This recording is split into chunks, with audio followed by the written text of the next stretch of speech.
Baik, shalom. Terima kasih atas kesempatan memberikan kepada saya. Di sini saya akan menjelaskan jenis-jenis penelitian metode kuantitatif. Di sini tugas diberikan oleh ibu dosen dengan mata kuliah metode penelitian kuantitatif. Dan sebelum itu perkenalkan, nama saya Niki Mbeo, asal institusi IAKN Kupang, kelas B, jurusan psikologi, semester 5. Ya baik, di sini kita akan masuk dalam video. Dan di sini adalah salah satu tugas untuk memenuhi syarat mata kuliah. Sebelum itu mari kita nyimak sedikit tentang materi yang akan saya berikan yang akan saya menjelaskan. Yang pertama itu jenis-jenis metode penelitian kuantitatif. Penelitian kuantitatif mencakup berbagai jenis pendekatan, masing-masing dengan tujuan, metode, dan karakteristik yang unik. Dalam presentasi ini, kita akan mengeksplorasi beragam jenis metode penelitian kuantitatif dan memahami kelebihan serta penerapannya dalam konteks penelitian ilmiah. Slide yang kedua, penelitian kuantitatif. Penelitian kuantitatif itu dibagi menjadi 3. Yang pertama ada definisi, yang kedua ada karakteristik, yang ketiga ada aplikasi. Nah, yang definisi itu sendiri adalah penelitian kuantitatif berfokus pada pengumpulan dan analisis data numerik untuk menguji hipotesis dan menjawab pertanyaan penelitian. Yang kedua ada karakteristik. Karakteristik sendiri adalah menggunakan metode terstruktur, pengukuran yang objektif, dan analisis statistik untuk menghasilkan temuan yang dapat digeneralisasikan. Yang ketiga sendiri ada aplikasi. Aplikasi adalah cocok untuk penelitian yang bertujuan menguji teori, mengidentifikasi faktor yang mempengaruhi variabel, dan membuat prediksi. Kita akan masuk di slide ketiga. Penelitian deskriptif. Nah, di situ juga dibagi menjadi 3. Di situ ada tujuan, karakteristik, penerapan. Nah, tujuan sendiri di sini adalah menggambarkan secara sistematik, faktual, dan akurat mengenai fakta-fakta, sifat-sifat, serta menghubungkan antara fenomena yang diselidiki. Yang kedua adalah karakteristik. Karakteristik sendiri adalah tidak bertujuan untuk menguji hipotesis, tetapi memberikan pemahaman yang lebih komprehensif tentang suatu fenomena. Yang ketiga ada penerapan. Penerapan sendiri adalah untuk umum digunakan dalam penelitian sosial, kesehatan, dan ilmu perilaku untuk mengeksplorasi dan memahami fenomena. Dan slide keempat di situ adalah penelitian fenomenologi. Nah, di situ dibagi menjadi 4. Yang pertama fokus, yang kedua filosofi, yang ketiga metode, dan yang keempat keunikan. Nah, yang pertama itu fokus. Fokus itu adalah untuk memahami pengalaman hidup manusia dan makna yang mereka berikan pada pengalaman tersebut. Yang kedua, filosofi sendiri adalah berdasarkan pada filsafat fenomenologi yang menentukan pada pengalaman subjektif individu. Yang ketiga sendiri ada metode. Menggunakan wawancara. Metode itu menggunakan wawancara mendalam untuk mengeksplorasikan pengalaman dan makna yang alami partisipan. Yang keempat adalah keunikan. Keunikan sendiri adalah memberikan wawasan unik tentang bagaimana individu memahami dan memaknai dunia mereka. slide kelima di sini ada penelitian studi kasus. Di situ dibagi menjadi 3 juga. Yang pertama definisi, yang kedua tujuan, yang ketiga metode. Definisi sendiri adalah penelitian studi kasus adalah analisis mendalam tentang satu atau lebih kasus tertentu. Yang kedua tujuan sendiri adalah memahami kasus secara komprehensif dan menghasilkan wawasan yang mendalam. Yang ketiga ada metode. Metode sendiri di sini adalah menggunakan berbagai sumber data seperti wawancara, observasi, dan analisis dokumen. Slide ke-6. Di situ adalah penelitian studi sejarah. Nah, di situ dibagi menjadi 4. Yang pertama ada kronologi, yang kedua ada interpretasi, yang ketiga ada dokumentasi, yang keempat ada eksplorasi. Yang pertama kronologi di situ adalah menganalisis urutan peristiwa dan perkembangan historis. Yang kedua adalah interpretasi. Di situ memanfaatkan dan memahami makna dan peristiwa masa lalu. Yang ketiga dokumentasi. Di situ mengumpulkan dan menganalisiskan sumber-sumber historis. Yang keempat ada eksplorasi. Di situ mempelajari dan memahami konteks sosial, budaya, dan politik. Dan kita akan masuk ke slide ke-7.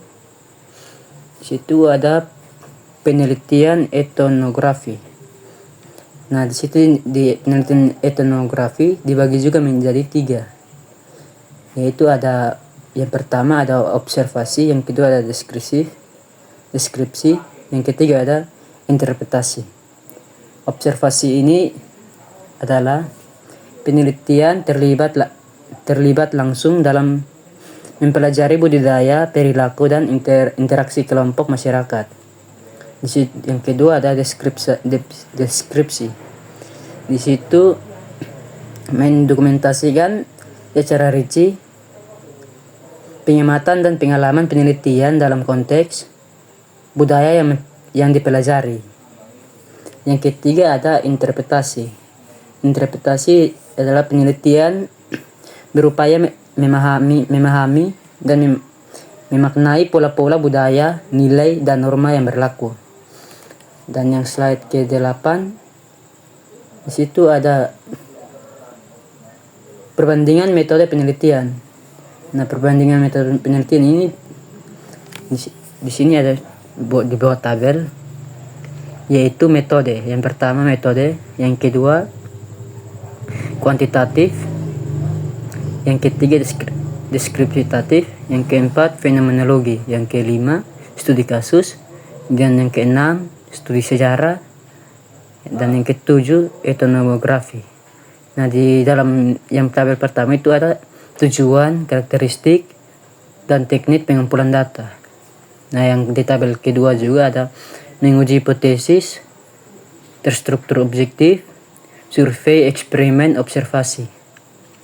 Dan di tabel ketiga juga ada menggambarkan fenomena, tidak menguji hipotesis, mewawancara, observasi, studi dokumenter.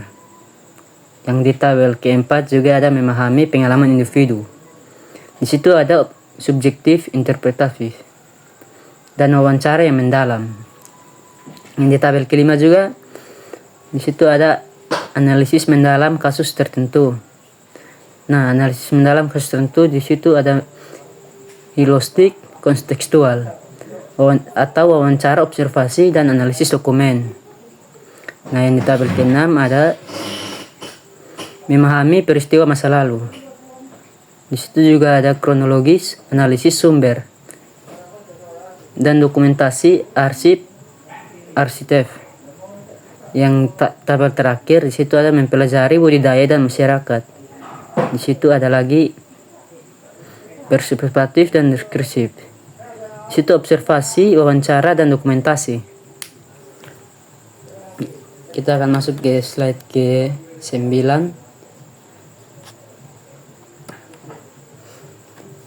Di slide ke-9 ada pemilihan metode penelitian yang tepat. Di situ dibagi menjadi 3. Yang pertama tujuan penelitian, yang kedua karakteristik masalah, yang ketiga keahlian penelitian. Nah, yang pertama tujuan penelitian adalah tentukan tujuan penelitian Anda, apakah ingin menguji hipotesis, mendeskripsikan fenomena atau memahami pengalaman. Yang kedua ada karakteristik masalah. Karakteristik masalah di sini adalah pertimbangkan kompleksisasi dan konteks masalah yang akan diteliti serta ketersediaan data. Di situ kita akan mengumpul data-data untuk bisa diteliti. Yang ketiga ada keahlian penelitian. Keahlian penelitian sendiri adalah pilih metode yang sesuai dengan kemampuan dan pengalaman penelitian dalam pengumpulan dan analisis data. Di situ kita akan mencari pengumpulan data biar bisa kita analisis data tersebut. Di sini kita akan masuk ke slide terakhir. Nah, dalam slide pertama hingga terakhir itu di sini kita akan menjelaskan tentang kesimpulan dan saran. Nah, dalam semua ini kesimpulannya adalah setiap jenis metode penelitian kuantitatif memiliki karakteristik, tujuan, dan pendekatan yang unik, sehingga harus dipilih secara cermat sesuai dengan konteks penelitian. Saran yang kami tulis dalam slide ini, penelitian disarankan untuk mempelajari dan memahami berbagai metode penelitian kuantitatif agar dapat memilih pendekatan yang paling sesuai dengan kebutuhan penelitiannya. Dalam slide tersebut, di situ kita akan menjelaskan tentang penelitian, observasi, interpretasi, dan deskripsi atau mengumpulkan data sehingga kita bisa mengetahui hasil tujuan penelitian tersebut. Nah, dan untuk mengetahui hasil penelitian tujuan tersebut, itu tentukan tujuan penelitian Anda. Apa yang kita mau meneliti dalam di situ kita akan melihat apa yang mau kita meneliti, apakah ingin menguji hipotesis, apakah yang kita meneliti hipotesis itu sudah betul, dan di situ kita akan mendeskripsikan fenomena atau memahami pengalaman, dan di situ kita akan pilih salah satu dengan kemampuan dan pengalaman penelitian tersebut atau pengumpulan dan analisis data. Nah, di situ kita harus memilih tujuan penelitian yang kita mampu atau sudah ada pengalaman dalam penelitian supaya kita bisa dapat mengumpulkan data yang akurat sehingga tujuan penelitian kita atau dalam penjelasan saya tidak memiliki masalah. Saya memohon maaf. Terima kasih untuk ibu dosen yang sudah memberikan suatu pengalaman yaitu dalam membuat video. Dalam video tersebut itu yang diminta oleh ibu dosen itu berdurasi 15 menit. Terima kasih. Shalom.